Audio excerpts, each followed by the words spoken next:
ಹಾಕಿದ್ದು ಅದು ಇವಾಗಲೂ ಅನ್ಕೊಳಕ್ಕಾಗ್ತಿಲ್ಲ ಅಂದರೆ ಅವನಿಲ್ಲ ಅಂತ. 12ನೇ ತಾರೀಕು ಮೇ 12ನೇ ತಾರೀಕು ನಾವೆಲ್ಲ ಜೊತೇಲಿದ್ವಿ, ಅನೀಶಣ್ಣ ನಾನು ಇವರೆಲ್ಲ ಅದೊಂದು ಶೋಗೋಸ್ಕರ ಹೋಗಿ ಬಂದು ಜೊತೇಲಿ ಇದ್ವಿ. ಆ ಟೈಮಲ್ಲಿ ರಾಕಿ ಊರಲ್ಲಿದ್ದ, ಅವ್ನು ನಮಗೆ ಸಿಗದೆ 1.5 ತಿಂಗಳಾಗಿತ್ತು. ಕಾಂತಾರ ಶೂಟಿಂಗಲ್ಲಿದ್ದ, ಹಾಗಾಗಿ ಊರಲ್ಲಿ ಉಡುಪಿ ಕುಂದಾಪುರ ಕಡೆನೇ ಶೂಟ್ ಇರೋದ್ರಿಂದ ಆ ಕಡೆಯಿಂದ ಫೋನ್ ಅಪರೂಪಕ್ಕೆ ಮಾಡಿದ್ದೆ. ನಾನು ಯಾವಾಗಲೂ ವೀಡಿಯೋ ಕಾಲು ಫೋನಲ್ಲಿ ಮಾತಾಡ್ತಿದ್ದವರು, ಆ ಟೈಮಲ್ಲಿ 1-2-3 ವಾರದಿಂದ ಫೋನಲ್ಲಿ ಮಾತಾಡಿರಲಿಲ್ಲ. ಅವತ್ತು ಮಧ್ಯಾಹ್ನ ಮಾತಾಡಿದ್ವಿ ನಾವು, ಹೆಂಗೂ ಒಟ್ಟಾಗಿದ್ದೀವಿ, ನಾಳೆ ಬಾ ವಂಡರ್ಲಾಗೆ ಹೋಗೋಣ, ಇಲ್ಲೇ ಅಪರೂಪಕ್ಕೆ ಒಟ್ಟಾಗಿದ್ದು. ದಸ್ಕತ್ ಟೈಮಲ್ಲಿ, ಅದು ಸಿನಿಮಾ ರಿಲೀಸ್ ಟೈಮಲ್ಲಿ. ಅವ್ನು ಹೇಳ್ದೆ ಇಲ್ಲ 1-2 ಫಂಕ್ಷನ್ ಇದೆ ಮುಗಿಸ್ಕೊಂಬರ್ಬೇಕು ಅಂತೇಳಿ ಒಂದು 10 ಸೆಕೆಂಡ್ ಮಾತಾಡಿದ್ವಿ, ನೆಟ್ವರ್ಕ್ ಇರಲಿಲ್ಲ ಅಂತ. ಅವತ್ತು ರಾತ್ರಿ 2:30ಗೆ ಹಿಂಗೆ ನ್ಯೂಸ್ ಬಂತು. ಅದನ್ನು ಹೆಂಗೆ ತಗೊಳ್ಳೋದಂತ ನಮಗೂ ಗೊತ್ತೇ ಇಲ್ಲ. ಈಗ ಬಂದರೂ ಆ ವಿಷಯ ನಮ್ಗೆ ಗೊತ್ತಿಲ್ಲ ಹೆಂಗೆ ತಗೊಳ್ಳೋದು ಅಂದರೆ ಅಷ್ಟು ಚೆನ್ನಾಗಿದ್ದವನು, ನಮ್ಮ ಜೊತೆಲೇ ಇದ್ದವನು, ಏನು ನೆಗೆಟಿವ್ ಇಲ್ಲ ಅವನ ಬಗ್ಗೆನೂ. ಹೆಲ್ತ್ ವಿಷಯದಲ್ಲೂ ಅಂಥದ್ದೇನು ಇರಲಿಲ್ಲ. ಸಾಯೋ ಮಟ್ಟಕ್ಕೆ ಹೋಗೋ ತನಕ ಏನೂ ಇರಲಿಲ್ಲ. ತುಂಬ ಫಿಟ್ಟಾಗಿದ್ದವನು. ಅವನು ವರ್ಕೌಟ್ ಆವಾಗ ಮಾಡ್ತಾ ಇದ್ದ, ಬಾಡಿನ ಹೆಂಗೆ ಮೇಂಟೈನ್ ಮಾಡ್ಬೇಕು ಹಂಗೆ ಮೇಂಟೈನ್ ಮಾಡ್ತಾ ಇದ್ದ. ಸೊ ಏನಾಯಿತು ಅಂತ ಗೊತ್ತಿಲ್ಲ. ಇವಾಗಲೂ ಅದೇ ಶಾಕಲ್ಲಿದ್ದೀವಿ. ಇವಾಗ ಮೊನ್ನೆ 12 ತಾರೀಕಿಗೆ 1 ವರ್ಷ ಆಯಿತು. ಆಮೇಲೆ ದಿಲೀಪ್ ಸಾರು ನೆಕ್ಸ್ಟ್ ದಿನ ತೀರ್ಕೊಂಡಿದ್ದ, ಬೆಳಿಗ್ಗೆ ಇವತ್ತು ಬೆಳಿಗ್ಗೆ 13ನೇ ತಾರೀಕು. ಒಂದೇ ಟೀಮ್, ಹಿಟ್ಲರ್ ಕಲ್ಯಾಣದಲ್ಲಿ ಅವರು ಮಾಡ್ತಿದ್ರು, ಒಂದೇ ಟೀಮು ದಿಲೀಪ್ ಸಾರು ಮತ್ತು ಅವನು. ಸೊ ಲೈಫಲ್ಲಿ ಒಂದು ಒಳ್ಳೆ ಎಕ್ಸ್ಪೀರಿಯೆನ್ಸ್ ಆಯಿತು ನನಗೆ. ನನ್ನ ತಂದೆ ತೀರೋಗಿದ್ದಾರೆ ಅವಾಗಲೂ, ಅಂದರೆ ತಂದೆ ಅಷ್ಟೊಂದು ಕ್ಲೋಸ್ ಇರಲಿಲ್ಲ, ನಾವು ಬಿಟ್ಟೋಗಿದ್ರು. ಅವಾಗಲೂ ಏನೋ ಅನಿಸಿರ್ಲಿಲ್ಲ. ನನ್ನ ಇನ್ನೊಬ್ಬ ಬ್ರದರ್ ಇದ್ದು, ಅವಾಗ ಒಂದು ಸ್ವಲ್ಪ ಬೇಜಾರಾಯಿತು ಅಷ್ಟೇ. ಆ ಟೈಮಲ್ಲಿ ಅಷ್ಟು ಬುದ್ಧಿನೂ ಇರಲಿಲ್ಲ. ಇದೇನಾಯ್ತು ಅಂದರೆ ಬ್ಯಾಂಗ್ಳೂರಿಗೆ ನಾನು ಬಂದಿದ್ದೆ 0ಇಂದ, ಯಾರೂ ಪರಿಚಯ ಇಲ್ಲ. ಆಮೇಲೆ ಈ ಸಿನಿಮಾ ಶೋಸ್ ಅಂದರೆ ಏನು ಅಂತ ಗೊತ್ತಿಲ್ಲ, ಬ್ಯಾಂಗ್ಳೂರಲ್ಲಿ ಎಲ್ಲಿ ಇರಬೇಕು ಅಂತ ಗೊತ್ತಿಲ್ಲ. ಆ ಟೈಮಲ್ಲಿ ಬಂದಾಗ ಸೇಮ್ ಸಿಚುವೇಶನ್ ಬಂದವನು ರಾಕಿ. ಅವನಿಗೆ ಏನೂ ಇರಲಿಲ್ಲ, ಏನು ಅಂತ ಗೊತ್ತಿಲ್ಲ. ಆ ಟೈಮಲ್ಲಿ ನಾವಿಬ್ಬರು ಜೊತೆ ಆಗಿದ್ದು. ಸೊ ನಂಗೆ ಅವನಿಗೆ ನಾನು ಅಂತಲೇ ಇದ್ದವನು. ಅವನು ಎಷ್ಟು ಜಾಲಿ ಅಂದರೆ ಎಲ್ಲರೂ ಹೇಳೋದು, ಅವ್ನು ನಗುಮುಖ, ಎಲ್ಲರೂ ಎಲ್ಲೇ ಹೋದ್ರೂ ನಗ್ತಾ ಇರ್ತಾನೆ, ಮಜಾ ಮಾಡ್ತಿರ್ತಾನೆ. ಅವನು ಅಳೋದನ್ನು ನಾನು ನೋಡಿದ್ದೀನಿ, ಒಂದು ಸಲ ಅಳೋದನ್ನು ನೋಡಿ, ಅಷ್ಟು ಕ್ಲೋಸ್ ಆಗಿದ್ವಿ, ಎಲ್ಲ ಹೇಳ್ತಾ ಇದ್ದ. ಸೊ ಅಂಥವನು. ನಾವು ರೂಮಲ್ಲೂ ಅಷ್ಟೇ, ನಾವು ಫಸ್ಟ್ ಸ್ಟಾರ್ಟಿಂಗ್ ಬಂದಾಗ ನಮ್ಗೆ ರೂಮೆಲ್ಲ ಇರಲಿಲ್ಲ ಬ್ಯಾಂಗ್ಳೂರ್. ಅವಾಗ ಸೂರಜ್ ಹೆಲ್ಪ್ ಮಾಡಿದ್ದ, ಅಂದರೆ ಅವ್ನ ರೂಮಲ್ಲಿ ಇರಿಸ್ಕೊಂಡು ನನ್ನನ್ನು ರಾಕಿನ ಎಲ್ಲ ಅವನೇ ನೋಡ್ಕೋತಿದ್ದೆ. ಸೊ ಅವಾಗಲೂ ಜೊತೇಲಿದ್ವಿ. ಆಮೇಲೆ ನಾವು ರೂಮ್ ಮಾಡ್ಕೊಂಡಾಗಲೂ ನಾವು ಜೊತೇಲೇ ಇದ್ವಿ, ಒಂದೇ ಹಾಸಿಗೆಯಲ್ಲಿ ಮಲಗಿದ್ವಿ, ಒಂದೇ ತಟ್ಟೆಯಲ್ಲಿ ಊಟನೂ ಮಾಡಿದ್ವಿ.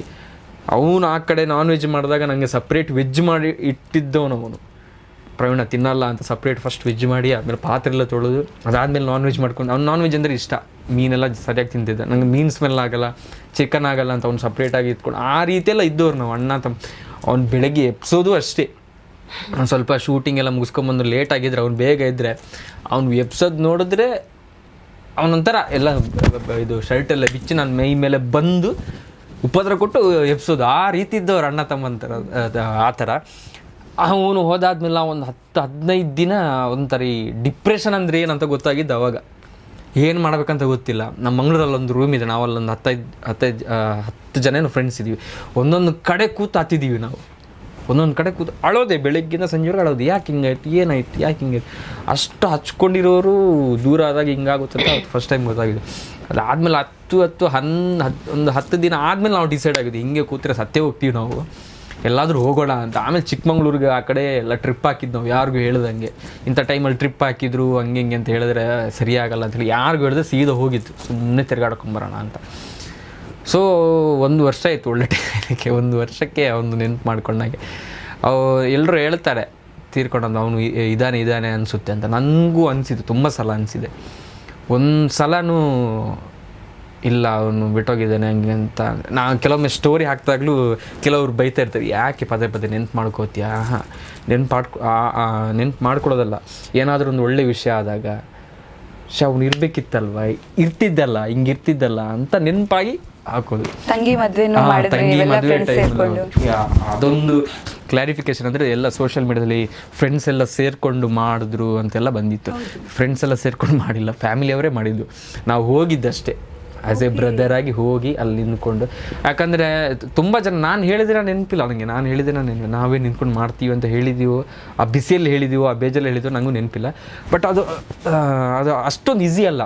ದೊಡ್ಡವರು ಒಂದು ಮಾತು ಹೇಳ್ತಾರೆ, ಮದುವೆ ಮಾಡಿ ನೋಡು, ಮನೆ ಕಟ್ಟಿ ನೋಡು ಅಂತ. ಸುಮ್ಮನೆ ಹೇಳಿಲ್ಲ, ಅದಷ್ಟು ಕಷ್ಟವಾದ ವಿಷಯ. ಸೊ ಅವ್ರ ಮನೆಯವರೇ ಹುಡುಗನ ಹುಡುಕಿ ಊರಲ್ಲೇ ಅಲ್ಲೇ ಕಟ್ಪಾಡಿ ಅಂತ. ಒಳ್ಳೆ ಹುಡುಗ, ಅವನ ಆಶೀರ್ವಾದ ಚೆನ್ನಾಗಿತ್ತು ಅನಿಸುತ್ತೆ, ಒಳ್ಳೆ ಹುಡುಗ ಸಿಗಿದ್ದಾರೆ. ಸೊ ನಾವು ಹೋದ್ವಿ, ಒಂದಿನ ಮುಂಚೆ ಎಲ್ಲ ಹೋದ್ವಿ. ಅಂದರೆ ಕೇಳ್ತಾ ಇದ್ವಿ, ಏನಾಯ್ತಮ್ಮ, ಏನು ಬೇಕು ಹೆಲ್ಪು, ಬರ್ತೀಯಾ ಅವ್ರದ್ದು ಈಗ ಮದುವೆ ಟೈಮಲ್ಲಿ ಪರ್ಚೇಸ್, ಬರ್ತೀಯಾ ಬ್ಯಾಂಗ್ಳೂರಿಗೆ, ಇಲ್ಲ ನಾನು ಊರಲ್ಲಿ ತಗೋತೀನಣ್ಣ ಓಕೆ. ಆಮೇಲೆ ಅಲ್ಲಿ ಪ್ರಜ್ಞೇಶ್ ಅಂತಿದ್ರು, ಅವರು ಎಲ್ಲ ಇನ್ವಿಟೇಷನ್ ಕಾರ್ಡ್ ಕೊಡೋದಕ್ಕೆಲ್ಲ ಹೆಲ್ಪ್ ಆ ರೀತಿ ಮಾಡಿದ್ದಾರೆ. ಬಟ್ ಫ್ರೆಂಡ್ಸೇ ಸೇರ್ಕೊಂಡು ಮಾಡಿದ್ರೆ ಅದು ದೊಡ್ಡ ಮಾತಾಗುತ್ತೆ, ಫ್ರೆಂಡ್ಸೇ ಸೇರಿದ್ರೆ. ಬಟ್ ಏನಾಗುತ್ತೆ ಹೆಲ್ಪ್ ಅದೆಲ್ಲ ಮಾಡಿದ್ವಿ ನಮ್ಮ ಕೈಯಿಂದ. ಸೊ ಒಳ್ಳೆ ರೀತಿಯಿಂದ ಮದುವೆ ಆಯಿತು, ಅವನಿಗೂ ಖುಷಿಯಾಗುತ್ತೆ, 1 ವರ್ಷದೊಳಗೆ ಮದುವೆ ಆಯಿತು, ಅವನು ಖುಷಿಯಾಗಿರ್ತಾನೆ ಅನ್ಸುತ್ತೆ. ಸೊ ಆ ಟೈಮಲ್ಲೆಲ್ಲ ನಮ್ಗೆ ಅನಿಸೋದು ಅವ್ನು ಇರಬೇಕಿತ್ತಲ್ಲ ಅಷ್ಟೇ. ಅದು ನಾವು ನೆನ್ಪು ಮಾಡೋದಲ್ಲ, ಅವನೇ ಬರೋದು ಅಂತ ಅನ್ಸೋದು. ಪ್ರತಿಯೊಂದು ಗಳಿಗೆಯಲ್ಲೂ ಪ್ರತಿ ನಿಮಿಷದಲ್ಲಿ ನೆನಪಾಗ್ತಾ ಇರ್ತಾನೆ ಅವನು. ಸೊ ಅವ್ರು ಇದ್ದಾರೆ ಅಂತ ನಮಗೊಂದು ನಂಬಿಕೆ. ಆಮೇಲೆ ಗೊತ್ತಿಲ್ಲ, ಅದೇ ದೇವ್ರಿಗೆ ತುಂಬ ಇಷ್ಟ ಆದವ್ರನ್ನ ಕರ್ಸ್ಕೋತಾರೆ. ಅದೆಲ್ಲ ಈ ಟೈಮಲ್ಲಿ ಬೇರೆಯವ್ರು ಹೇಳಿದಾಗ ಹಂಗೆ ಹೇಳಿದ್ರು ಅಂತ ಅನಿಸುತ್ತೆ. ಬಟ್ ನಮ್ಮ ಲೈಫ್ ಸ್ಟೈಲಲ್ಲಿ ಆದಾಗ ಹೌದು ಒಳ್ಳೆ ವ್ಯಕ್ತಿನ ಕರ್ಕೊಂಡ್ರು ಅಂತ ಆಗುತ್ತೆ, ಒಳ್ಳೆಯವ್ರನ್ನೇ ಕರ್ಕೊಂಡ್ರು ಅಂತ. ಆಮೇಲೆ ಇವಳನ್ನ ಕಂಡ್ರು ಅಷ್ಟು ತುಂಬ ಇಷ್ಟ ಅವನಿಗೆ, ಯಾವಾಗಲೂ ಹೊಡಿತಾ ಇದ್ದವನು. ಇವಳು ಅಂದರೆ ತುಂಬ, ಅವನು ಹುಡುಗಿರಂದ್ರೇ ಇಷ್ಟ. ಅವನಿಗೆ ಮಂಗಳೂರು, ಉಡುಪಿ, ಬ್ಯಾಂಗ್ಳೂರಲ್ಲಿ ಎಷ್ಟು ಜನ ಇದ್ದಾರೆ, ಯಾರಿಗಿರೋಕ್ಕೆ ಚಾನ್ಸ್ ಇಲ್ಲ. ರಕ್ಷಾ ಬಂಧನ ಟೈಮು ಎಷ್ಟು ರಾಖಿ ಅವನಿಗೆ, ಅವನ ಹೆಸರು ರಾಖಿ. ಅವ್ನ ತಂಗಿ ಅಂದರೆ ಅದ್ರ ಜೀವ ಕೊಡ್ತಾನೆ, ಅಷ್ಟು ಹುಡುಗಿರಂದ್ರೆ ಅಷ್ಟು. ಇವಳು ಅಷ್ಟೇ ತುಂಬ ಕನೆಕ್ಟ್ ಆಗೋಕ್ಕೆ ಕಾರಣ ಇವಳೇ, ರಾಖಿಗೆ ತುಂಬ ಇಷ್ಟ.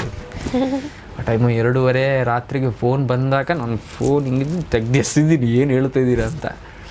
ಅನ್ಎಕ್ಸ್ಪೆಕ್ಟೆಡ್. ಅದನ್ನು ಹೆಂಗೆ ಕೇಳ್ತೀರ, ರಾಖಿಗೆ ಹಾರ್ಟ್ ಅಟ್ಯಾಕ್ ಅಂತ, ಏನು ಹೇಳ್ತಿದ್ದೀರಾ, ರಾಖಿಗೆ ಹಾರ್ಟ್ ಅಟ್ಯಾಕ್